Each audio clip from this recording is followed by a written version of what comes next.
नमस्कार दोस्तों, आज हम लाइफ ऑफ पाई के बारे में बात करेंगे, जो एक बंगाल टाइगर के साथ समुद्र में फंसे एक लड़के की अविश्वसनीय जीवन रक्षा यात्रा है। यह कहानी रोमांचक, भावुक और बिल्कुल अविस्मरणीय है। बने रहिए। कहानी की शुरुआत पाई नाम के एक व्यक्ति से होती है, जो एक लेखक के साथ अपने जीवन की अविश्वसनीय यात्रा साझा करते हुए वह कहते हैं, मेरा जन्म भारत के पांडिचेरी में हुआ था। मेरे पिता का एक चिड़ियाघर था। जैसे जैसे पाई बड़ा होता गया, उसने अपने चाचा फ्रांसिस से तैरना सीखा, जो उसके पिता के सबसे करीबी दोस्तों में से एक थे। और इसी चाचा की वजह से पाई को आखिरकार तैरना आ गया, जिस नाम से वह आज जाने जाते हैं। अंकल फ्रांसिस एक बार पेरिस के एक प्रसिद्ध तालाब पिसीन मोल्टोर गए थे। उन्हें वह इतना पसंद आया कि उन्होंने पाई के पिता को इसके बारे में बताया। पाई का जन्म भी नहीं हुआ था, लेकिन उनके पिता ने उनका नाम पिसीन मोल्टोर पटेल रखने का फैसला किया। लेकिन जब पाई 11 साल का हुआ तो हालात बदल गए। स्कूल के बच्चे उसे तंग करने लगे, क्योंकि पिसीन नाम अंग्रेजी में पिसिंग से बहुत मिलता जुलता था। नाम मजाक बन गया, इसलिए अगले साल पाई पूरी तैयारी के साथ स्कूल गया। उसने अपना परिचय पाई के रूप में दिया, जिसमें उसने पिसीन के पहले 2 अक्षर लिए, लेकिन फिर भी उसके सहपाठियों ने उसे चिढ़ाना बंद नहीं किया। उसी दिन पाई ने पाई संख्या के जितने भी दशमलव अंक उसे मिले, उन सभी को याद कर लिया और स्कूल के ब्लैक बोर्ड पर लिख दिया। उस दिन वह पूरे स्कूल का हीरो बन गया। पाई यह भी बताता है कि उसका एक बड़ा भाई था, जिसका नाम रवि था।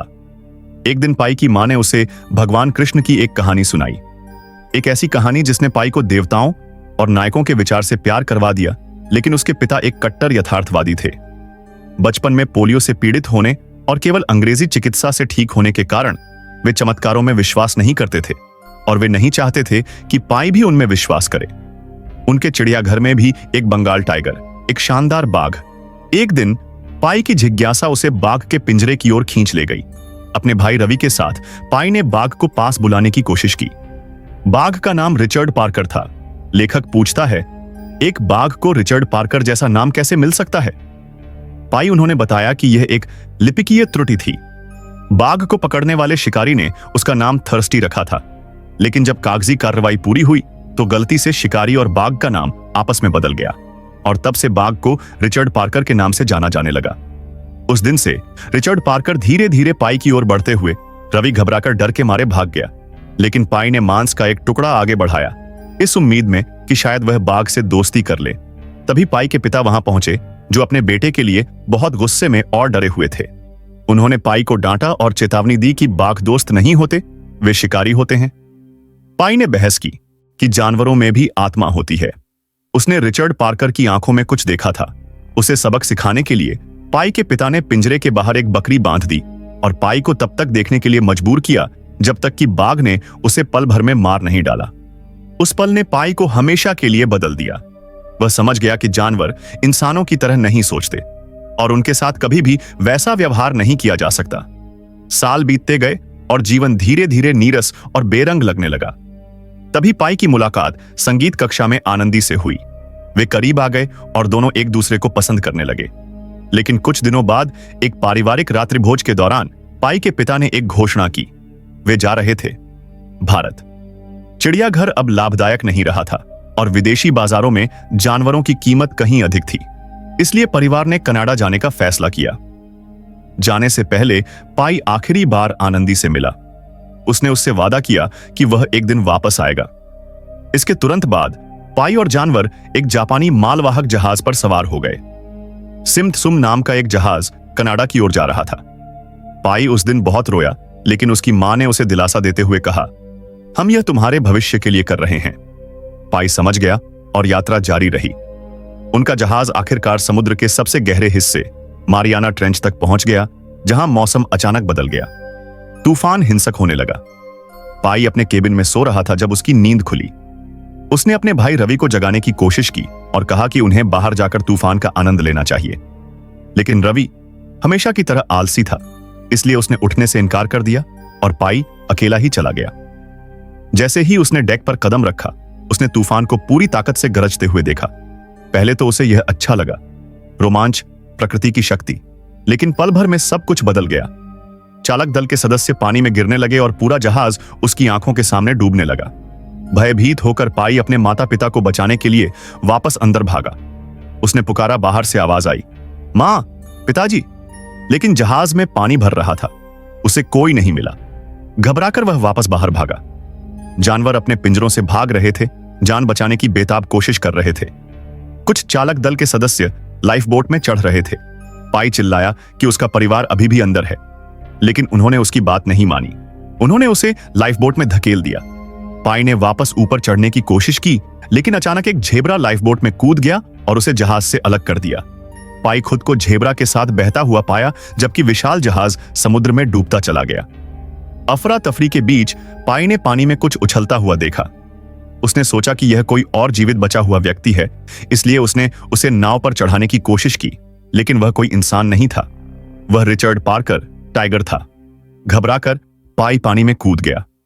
खुद को बचाने के लिए वह पानी में कूद गया। वहां से उसने खौफनाक निगाहों से देखा कि पूरा जहाज उसके सभी प्रियजनों के साथ लहरों के नीचे गायब हो गया। आखिरकार वह रोते हुए वापस लाइफ बोट में चढ़ गया। अपने माता पिता को पुकारते हुए उसने कहा, मैं आपको बचा नहीं सका, मुझे खेद है। जब तक तूफान थमा, छोटी सी लाइफ बोट विशाल प्रशांत महासागर में बहुत दूर बह चुकी थी। पाई ने नाव में भरे पानी को बाहर फेंकना शुरू कर दिया। अचानक तिरपाल के नीचे से एक लकड़बग्घा कूदकर निकला और हमला करने की कोशिश की। पाई ने अपनी जान बचाने के लिए झट से नाव के किनारे से लटककर खुद को बचा लिया।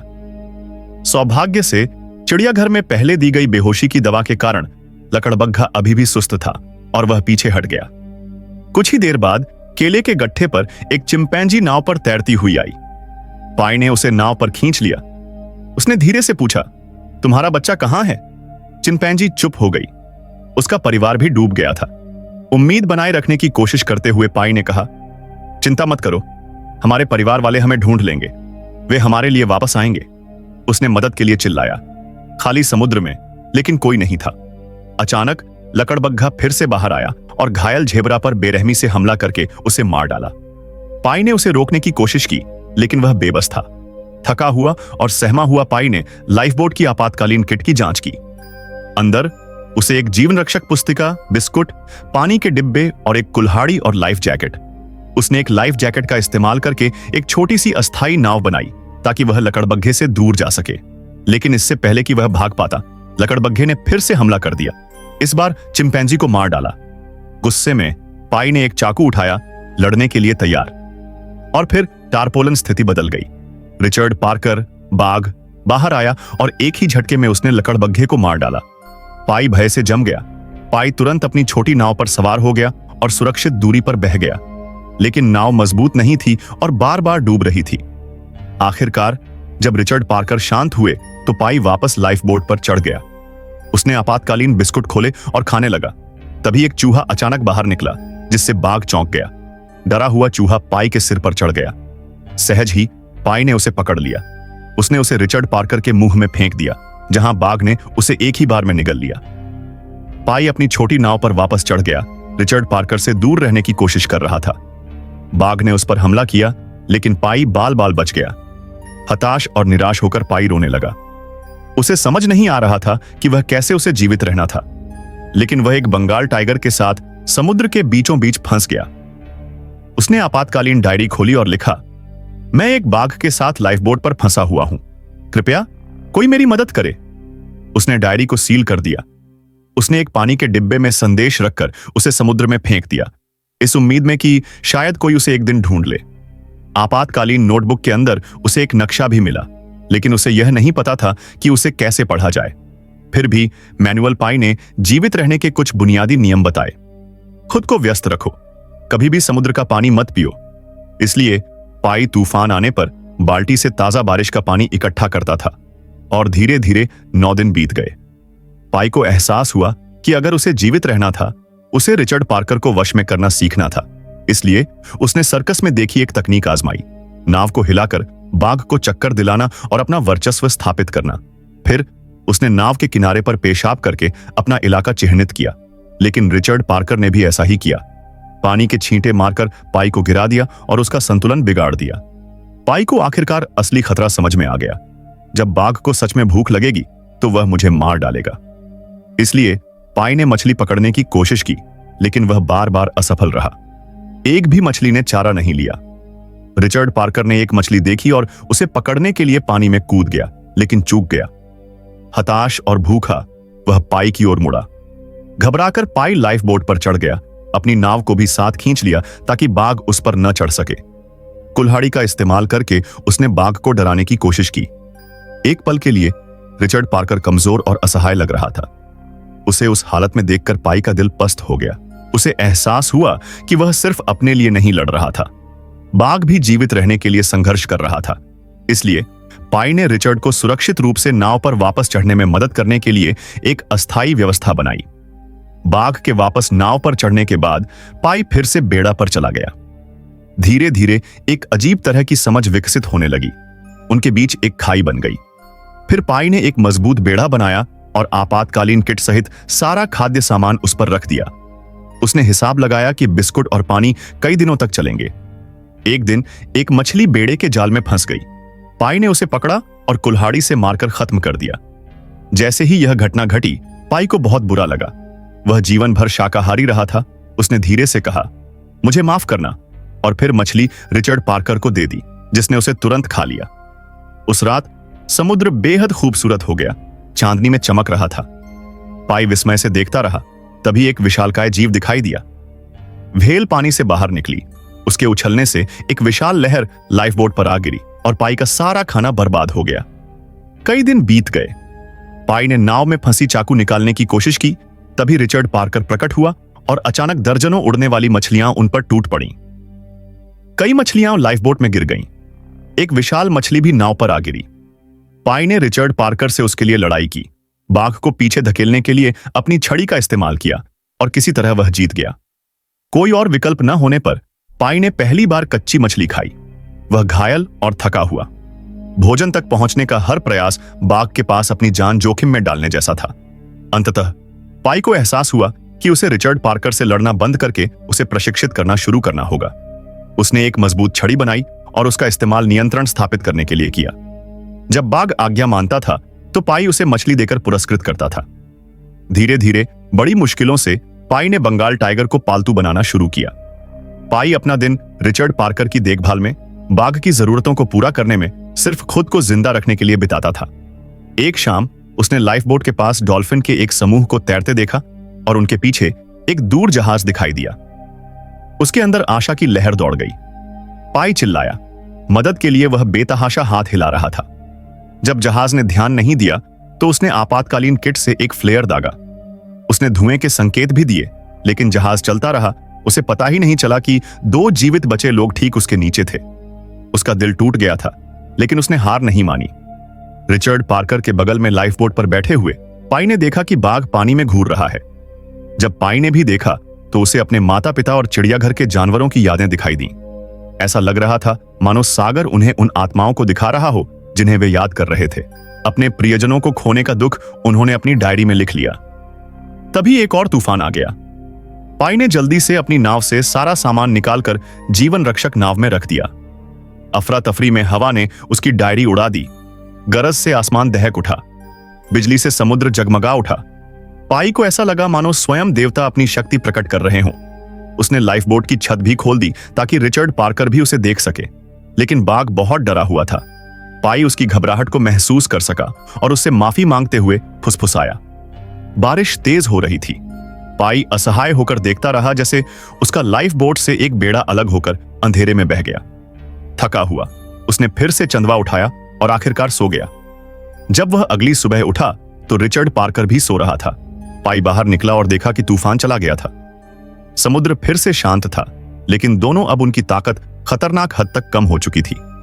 पाई को अपनी शक्ति क्षीण होती महसूस हो रही थी। उसे सचमुच यकीन हो गया था कि वह जीवित नहीं बचेगा। उसने रिचर्ड पार्कर का सिर अपनी गोद में रखा और भगवान से फुसफुसाते हुए कहा, अगर यही अंत है तो मैं तैयार हूं। लेकिन अगली सुबह कुछ अविश्वसनीय घटित हुआ। पाई ने अपनी आंखें खोली और उसने खुद को एक अजीब द्वीप पर पाया। भूख से बेहाल होकर उसने जो कुछ भी मिला खा लिया। घास, जड़ें, जो कुछ भी खाने लायक था। जैसे जैसे वह आगे बढ़ा, उसने विचित्र पेड़ और हजारों मिरकैट्स को सद्भाव से रहते हुए पाया। उन्होंने उसे मछली की हड्डियों से भरे मीठे पानी के तालाब की ओर निर्देशित किया। पाई ने उसमें स्नान किया। पानी में उसे फिर से जीवन का एहसास हुआ। उसने एक ऊंचे पेड़ पर बिस्तर बनाया और रात वहीं बिताने का फैसला किया।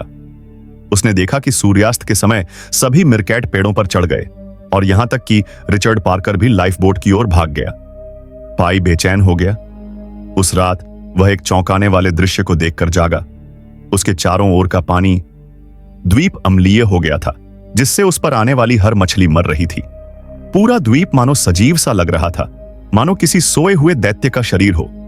पाई को विष्णु के ब्रह्मांडीय सागर में सोने की कहानियां याद आ गईं और पहली बार उसे लगा कि वे मिथक जीवंत हो रहे हैं। अगली सुबह उसे एक फल मिला। जब उसने उसे खोला तो उसके अंदर एक मानव दांत मिला। भयभीत होकर पाई को इसका अर्थ समझ में आ गया। इस द्वीप ने पहले भी किसी को निगल लिया था और अगर वह यहां रुका तो यह उसे भी निगल जाएगा। उसे एहसास हुआ कि यह एक संकेत है, ईश्वर का संदेश है। उसे यहां से जाना ही था। पाई ने जितना हो सके उतना सामान इकट्ठा किया। जितना भोजन वह इकट्ठा कर सका उसे उसने लाइफ बोट पर लादा और रिचर्ड पार्कर को बुलाया। वह बाघ को मरने के लिए पीछे नहीं छोड़ सकता था और इस तरह उनकी यात्रा दिन ब दिन जारी रही। अंततः मैक्सिको के तट क्षितिज पर दिखाई दिए, लेकिन पाई इतना कमजोर था कि जैसे ही वे जमीन पर पहुंचे वह रेत पर गिर पड़ा। रिचर्ड पार्कर नाव से उतरा और चुपचाप जंगल की ओर चल पड़ा। पाई इंतजार करता रहा, उम्मीद करता रहा, प्रार्थना करता रहा कि बाघ मुड़कर देखे, अलविदा कहे, लेकिन रिचर्ड पार्कर ने कभी पीछे मुड़कर नहीं देखा।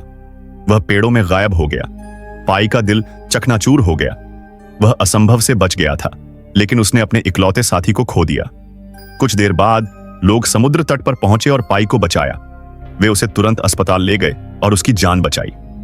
पाई ने लेखक को बताया, उस दिन मैं बहुत रोया क्योंकि रिचर्ड मुझे छोड़कर चला गया था। वह जंगल में चला गया, पीछे मुड़े बिना ही।